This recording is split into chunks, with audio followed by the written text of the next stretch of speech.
Hi. അപ്പോൾ ഇതിനോടകം തന്നെ നിങ്ങളെല്ലാവരും അറിഞ്ഞിട്ടുണ്ടാവും നമ്മുടെ അല്ലു അർജുനെ അറസ്റ്റ് ചെയ്തത്. പുഷ്പ 2 റിലീസിന്റെ തിരക്കിനിടയിൽ ഒരു യുവതി മരിക്കാനിടയായ സംഭവത്തെ തുടർന്ന് അല്ലു അർജുനെ അറസ്റ്റ് ചെയ്തു പറഞ്ഞ ന്യൂസുകൾ ഇങ്ങനെ വരുന്നുണ്ട്. അതിന്റെ സത്യാവസ്ഥ എന്താണെന്നുള്ളതാണ് ഞാൻ നോക്കുന്നത്. കാരണം എന്താ വെച്ചാൽ അതിൽ പറയുന്ന കുറച്ച് കാര്യങ്ങളുണ്ട്. ഞാനൊരു ന്യൂസ് ഉണ്ട്, അതൊന്ന് വായിക്കാം. നടൻ അല്ലു അർജുൻ അറസ്റ്റിൽ, പുഷ്പ 2 റിലീസ് തിക്കിലും തിരക്കിലും പെട്ട് യുവതി മരിച്ച സംഭവത്തെ തുടർന്നാണ് അറസ്റ്റ്. ഹൈദരാബാദ് ജൂബിലി ഹിൽസിലെ അദ്ദേഹത്തിന്റെ വസതിയിലെത്തിയാണ് പോലീസ് അറസ്റ്റ് ചെയ്തത്. ഹൈദരാബാദ് പോലീസിന്റെ ടാസ്ക് ഫോഴ്സ് സംഘമാണ് അറസ്റ്റ് രേഖപ്പെടുത്തിയിരിക്കുന്നത്. കേസ് രജിസ്റ്റർ ചെയ്തിരിക്കുന്ന ചിക്കട്പള്ളി പോലീസ് സ്റ്റേഷനിലേക്കാണ് അദ്ദേഹത്തെ കൊണ്ടുപോയത്. പുഷ്പ 2 പ്രീമിയർ ഷോയ്ക്കിടെയുണ്ടായ തിക്കിലും തിരക്കിലും പെട്ട് യുവതി മരിച്ച സംഭവത്തിൽ അല്ലു അർജുൻ ഉൾപ്പെടെയുള്ളവർക്കെതിരെ പോലീസ് കേസെടുത്തിരുന്നു. എന്നാൽ തനിക്കെതിരെയുള്ള FIR റദ്ദാക്കണമെന്നാവശ്യപ്പെട്ട് കഴിഞ്ഞ ദിവസമാണ് നടൻ അല്ലു അർജുൻ തെലങ്കാന ഹൈക്കോടതിയെ സമീപിച്ചത്.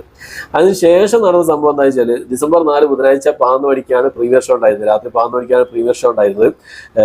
ഹൈദരാബാദിലെ സന്ധ്യ തിയേറ്ററിലാണ് അല്ലു അർജുൻ എത്തിയത്. തുടർന്നുണ്ടായ തിക്കിലും തിരക്കിലാണ് 35-കാരിയായ രേവതിയുടെ ജീവൻ നഷ്ടപ്പെട്ടത്. ഇവരുടെ മകനും അതേ സംഭവത്തിൽ തന്നെ പരിക്കേറ്റിരുന്നു. പിന്നെ എന്താ പറയുക, തിയേറ്ററിൽ അല്ലു അർജുൻ എത്തുന്നതിനുള്ള വിവരം വൈകിയാണ് പോലീസിനെ അറിയിച്ചതെന്നാണ് അറിയുന്നത്. പക്ഷെ അറിയിച്ചിട്ടും പിന്നെ കൂടുതൽ പോലീസുകൾ എത്തിയിട്ടില്ല എന്നും പറയുന്നുണ്ട്.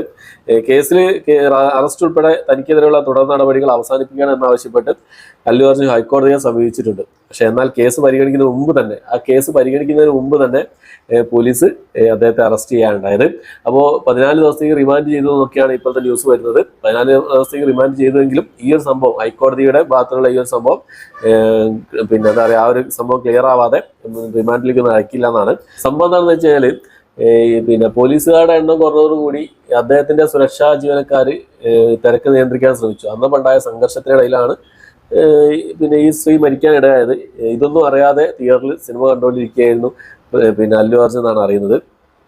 പിന്നെ ഈ സംഭവത്തിന് ഡിസംബർ 5 അല്ലു അർജുൻ കേസ് പിന്നെ അദ്ദേഹത്തിന്റെ സുരക്ഷാ സംഘത്തിനും തിയേറ്റർ ഉടമകൾക്കുമെതിരെ പോലീസ് കേസ് രജിസ്റ്റർ ചെയ്തിരുന്നു. യുവതിയുടെ കുടുംബത്തിലെ പരാതിയിൽ BNS സെക്ഷൻ 105, 118(1) എന്നിവ അടിസ്ഥാനമാക്കിയാണ് കേസിൽ തിയേറ്റർ സീനിയർ മാനേജറും ഒരു ജീവനക്കാരും അറസ്റ്റിലായിരുന്നു.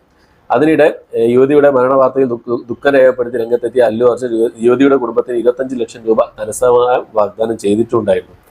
അതിനുശേഷമാണ് പിന്നെ എന്താ പറയുക, അതിനുശേഷമാണ് അറസ്റ്റ് കാര്യങ്ങളൊക്കെ ഉണ്ടായിട്ടുള്ളത്. ഇതിലെ അദ്ദേഹത്തെ വീട്ടിലെത്തിയിട്ട് ബെഡ്റൂമിൽ നിന്നാണ് അറസ്റ്റ് ചെയ്ത് കൊണ്ടുപോയെന്നൊക്കെ പറഞ്ഞിട്ട് അതിനുള്ള വീഡിയോസ് ഒക്കെ വരുന്നുണ്ട്, വൈറലാകുന്നുണ്ട്, സോഷ്യൽ മീഡിയയിലൊക്കെ വൈറലാകുന്നുണ്ടൊക്കെ പറഞ്ഞിരുന്നു. അപ്പോൾ അറസ്റ്റ് ഒഴിവാക്കാൻ കുറെ ശ്രമിച്ചിട്ടുണ്ട്. അല്ലു അർജുന്റെ വക്കീൽ വാദിച്ചെന്താ വെച്ചാൽ കൂടുതലൊന്നും പുറത്തു നടക്കുന്ന സംഭവങ്ങളൊന്നും അറിഞ്ഞിട്ടില്ല, അങ്ങനെയൊക്കെ വാദിച്ചിട്ടുള്ളത്. പക്ഷെ എന്നാലും ഈ അല്ലു അർജുന് തിയേറ്ററിൽ വരുന്നുണ്ടെ മുൻകൂട്ടി വിളിച്ചു പറഞ്ഞിട്ട് പോലീസ് പ്രൊട്ടക്ഷനും കാര്യങ്ങളൊക്കെ ഏർപ്പെടുത്തേണ്ടിയിരുന്നു എന്നുള്ളതാണ്. കുറച്ചുകൂടി സന്നാഹങ്ങൾ വേണ്ടിയിരുന്നു. ഇപ്പോൾ പോലീസിന്റെ അഭാവം അവിടെ വരുന്നുണ്ട് തന്നെയാണ് എനിക്ക് തോന്നുന്നത്.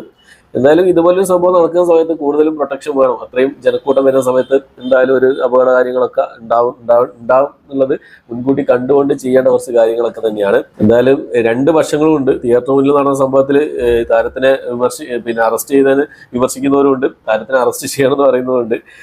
യാതൊരു ബന്ധമില്ലാത്ത എന്നുള്ള അല്ലു അർജുൻ വാദിക്കുന്നുണ്ട്. സിനിമ പുഷ്പ ആയതിനാലും നടൻ നേരിട്ടെത്തി സിനിമ കാണുന്ന സ്ഥലമായതിനാലും പോലീസ് സംരക്ഷണം ആവശ്യപ്പെട്ടിരുന്നു എന്നും, എന്നാൽ വലിയ ജനക്കൂട്ടത്തെ നിയന്ത്രിക്കാൻ പോലീസിനെ കൊണ്ടുപോലും സാധിച്ചില്ല എന്നുമാണ് നടന്റെ പക്ഷം വാദിക്കുന്നത്.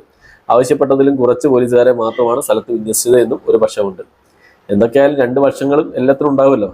ഹൈദരാബാദിലെ ജൂബിലി ഹിൽസിലെ വസതിയിൽ നിന്നുമാണ് അല്ലു അർജുനെ വെള്ളിയാഴ്ച രാവിലെ പോലീസ് അറസ്റ്റ് ചെയ്തത്. ശേഷം നടനെ പോലീസ് സ്റ്റേഷനിലേക്ക് കൊണ്ടുപോയി. സ്റ്റേഷനിൽ വെച്ചാവും ചോദ്യം ചെയ്യൽ. വൈദ്യപരിശോധനയ്ക്ക് നടനെ ഉസ്മാനിയ ജനറൽ ആശുപത്രിയിൽ പ്രവേശിപ്പിച്ചു. അതിനുശേഷം കോടതിയിൽ ഹാജരാക്കുകയും ചെയ്തു. അതിനുശേഷമാണ് 14 ദിവസത്തേക്ക് റിമാൻഡ് ചെയ്തിട്ടുണ്ട് എന്നാണ് അറിയുന്നത്.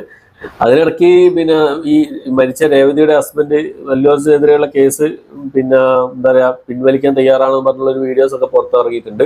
ఆ వీడియో ఈ వీడియో నా కొడుకు మూవీ చూస్తా అంటే ఆ రోజు సంధ్యా థియేటర్లో మూవీకి తీసుకెళ్ళాను. మూవీ చూస్తా అంటేనే తీసుకెళ్ళాను. అక్కడ అల్లు అర్జున్ వచ్చినందుకు ఆయన తప్పేం లేదు.